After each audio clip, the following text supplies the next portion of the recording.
Hello students, मेरा नाम है नरेश चौधरी। ओके, आज आपके लिए वही पीएच जो टॉपिक था, इंटरेस्टिंग टॉपिक, उसी टॉपिक को लेके आया कि पीएच अपनी बॉडी में क्या इंपॉर्टेंस रखता है, अपनी लाइफ में क्या इंपॉर्टेंस रखता है, अपने इन्वायरमेंट में क्या इंपॉर्टेंस रखता है, अपने सराउंडिंग में क्या इंपॉर्टेंस रखता है, वो इंपॉर्टेंस के बारे में हम लोग पढ़ रहे हैं अभी। ठीक है, तो नेक्स्ट टॉपिक है अपने पास है pH change as the cause of tooth decay. ठीक है, मिस पीएच के चेंज से अपने टीथ डिके क्यों होते हैं, मतलब दांत सड़ क्यों जाते हैं। ठीक है, जो टीथ की लेयर होती है वो थिन क्यों हो जाती है, क्या प्रॉब्लम होता है पीएच के चेंजेस होने की वजह से, तो वो हम लोग यहाँ पे आज डिस्कस करने वाले हैं। When we eat food containing sugar, जब भी हम लोग शुगर कंटेनिंग फूड खाते हैं, ठीक है, then the bacteria present in our mouth break down the sugar to the acid such as the lactic acid. Thus acid is formed in the mouth after a sugary food has been eaten.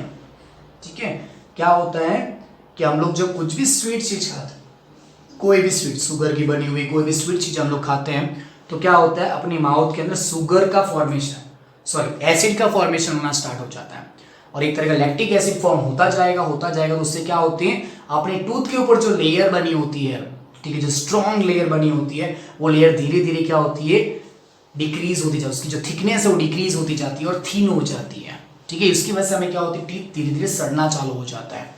This acid lower the pH in our mouth making acid. और ये सही बात है कि ये अगर इस तरह से एसिड बनता ही जाएगा तो अपने माउथ की पीएच इंक्रीज हो जाए पीएच डिक्रीज हो जाएगी और पीएच डिक्रीज हो गई मतलब कैसा हो गया एसिडिक हो गया। ध्यान देना वर्ड को, पीएच डिक्रीज हो गया। पीएच डिक्रीज होता तो आपको पता होगा, ठीक है, अपने प्रीवियस स्लाइड में देखे होंगे कि पीएच डिक्रीज होता मतलब एसिडिक सॉल्यूशन इंक्रीज हो रहा है, एसिड की कंसंट्रेशन इंक्रीज हो गई और पीएच अगर इंक्रीज होगा तो क्या होगा बेस की कंसंट्रेशन इंक्रीज होगी। ठीक है, उस स्लाइड को अच्छे से देखना, काफी चीज मैंने समझाई थी आपको। ठीक है, तो 7th पार्ट अच्छे से देखिएगा। अगर 7th पार्ट में किसी कंफ्यूजन है तो आराम से धीरे धीरे से उसको समझने की फ्री होकर आराम से देखना।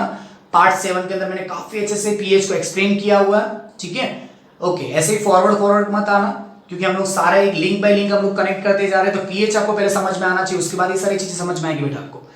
तो अगर पार्ट 7 आपने नहीं देखा तो पार्ट 7 पहले आप देख लीजिएगा, उसके बाद ही आगे प्रोसीड करिएगा। Okay, this acid lower the okay to decay start when the pH of acid form in the mouth fall below. अगर पीएच रेंज 5.5 से लो होना स्टार्ट हो जाती है या 5.5 से अगर लो हो जाए, this because then the acid become stronger enough to attack the enamel मतलब कि जो अपनी वाइट जो टीथ है ना उसके ऊपर की जो कोटिंग होती है बेटा वो इनेमल की कोटिंग है। ठीक है, जो टूथ होता है, ठीक है, उसके ऊपर जो फिल होता है वो इनेमल होता है। ठीक है, अवर टीथ एंड कॉरोड इट और this set the tooth decay. ठीक है, इसीलिए पीएच रेंज 5.5 से लो नहीं होनी चाहिए।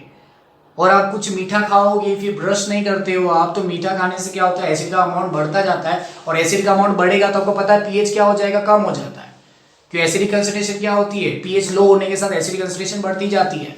समझ में आ रही बात। तो पीएच अगर 5.5 से लो हुआ तो आपका टूथ डिके स्टार्ट हो जाएगा और धीरे धीरे आपके दांत सड़ जाएंगे।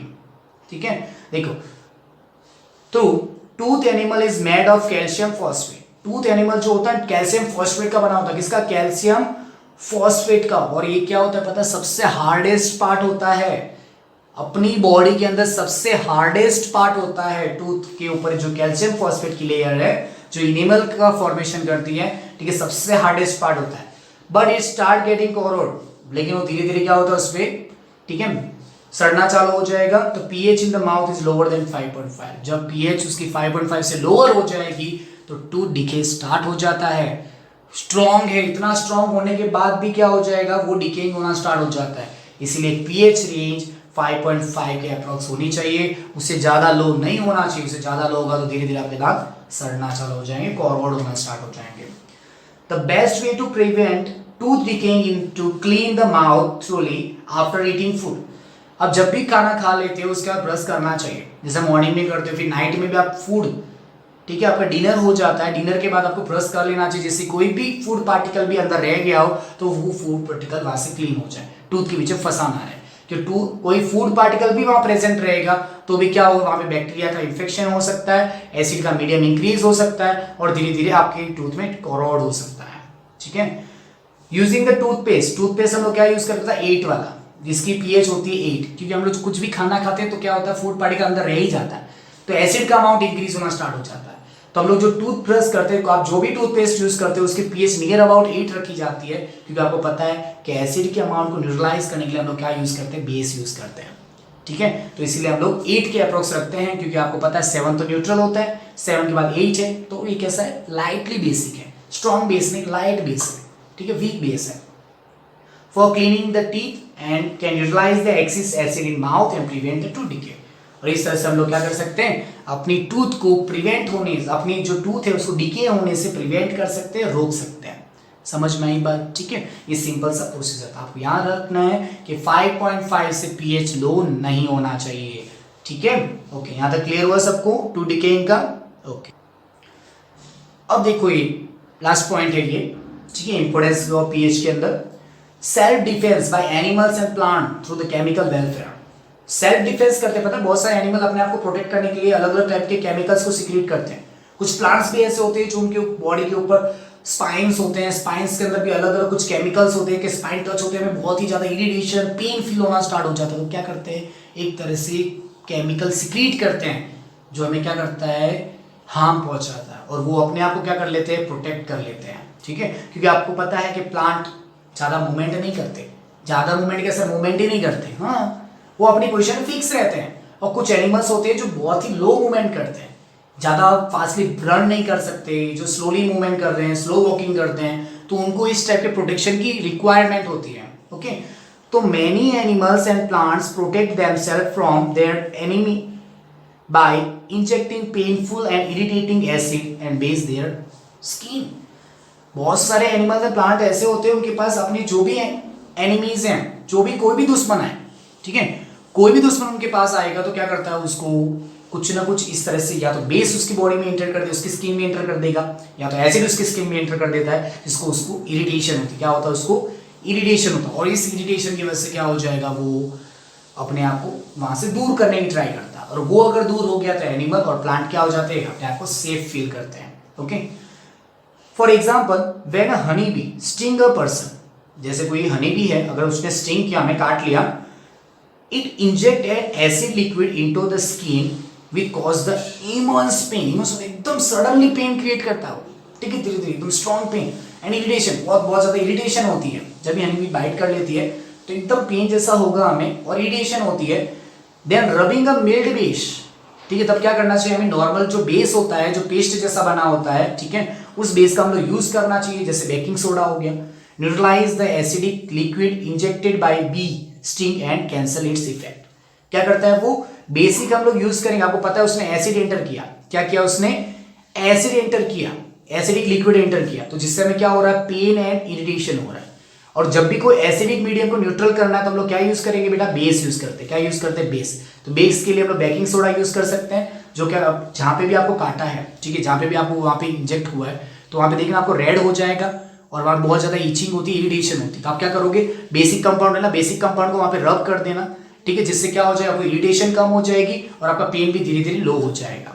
समझ में आई बात? ठीक है, इस तरह से। An ant sting injected methanoic acid into the skin of a person causing burning pain।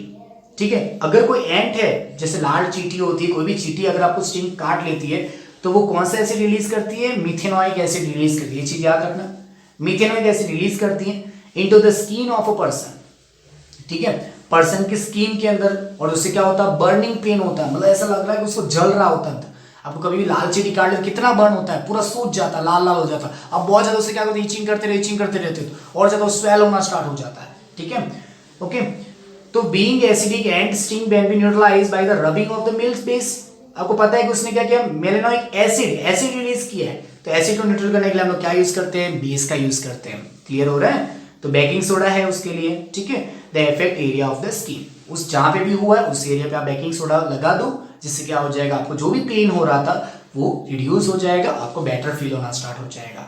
Clear हो रहा है, समझ में आई बात? ओके, अब देखो, some plants also give painful sting. कुछ प्लांट्स भी ऐसे होते हैं जो हमें पेनफुल स्टिंग, मतलब कि उसके लग जाने से, हम लोग कहीं मूवमेंट कर रहे हैं, कोई प्लांट हमें चुभ गया तो उसके वजह से हमें बहुत ज्यादा इरिटेशन लगने लग जाता है। For example, nettle is the wild herbaceous plant found in the jungle. ठीक है, बहुत ही वाइल्ड होता है नेटल जैसा, क्योंकि उसका स्टिंग थोड़ा भी लग जाए तो बहुत ही ज़्यादा हमें इरिटेशन होता है। The nettle leaves have stinging hair. कैसे होते हैं स्टिंगिंग हेयर, मतलब कांटे जैसे उसके पूरे हेयर्स भी ऐसे होते हैं। हमें लगता है यार कुछ नहीं, लेकिन वहाँ पे जैसे एकदम थिन थिन होते हैं, ठीक है, उसके स्पाइन्स तो हमें लग जाता है। Okay, when a person happen to touch the leaf of the nettle plant accidentally, अगर आप उसके लीफ को, नेटल की लीफ को आप टच करने जा रहे हो तो एक्सीडेंटली, बाई चांस, आप चाहते नहीं हो कि उसको, आपको नेटल जो है आपको टच करे, लेकिन क्या हो जाता है एक्सीडेंटली, वो क्या, उसके स्टिंग जो हेयर होते हैं आपको टच हो जाते हैं। ओके, तो sting hair of the leaf injected methanoic acid, वो भी क्या रिजेक्ट करेगा, मिथेनॉइक एसिड रिजेक्ट करता है इनटू द स्किन। और आपको पता है एसिड जब भी रिलीज हो उसको न्यूट्रलाइज करने के लिए हम लोग क्या यूज करते हैं, बेस यूज करते हैं, बेस के फॉर्म में बेस की बेकिंग सोडा। क्लियर, समझ में यहाँ तक बात क्लियर। ये अपनी इंपोर्टेंस, पीएच की इंपोर्टेंस क्या थी वो हमने देख लिया, तो अच्छे से प्रिपेयर करो। Okay, all the very best and thank you so much for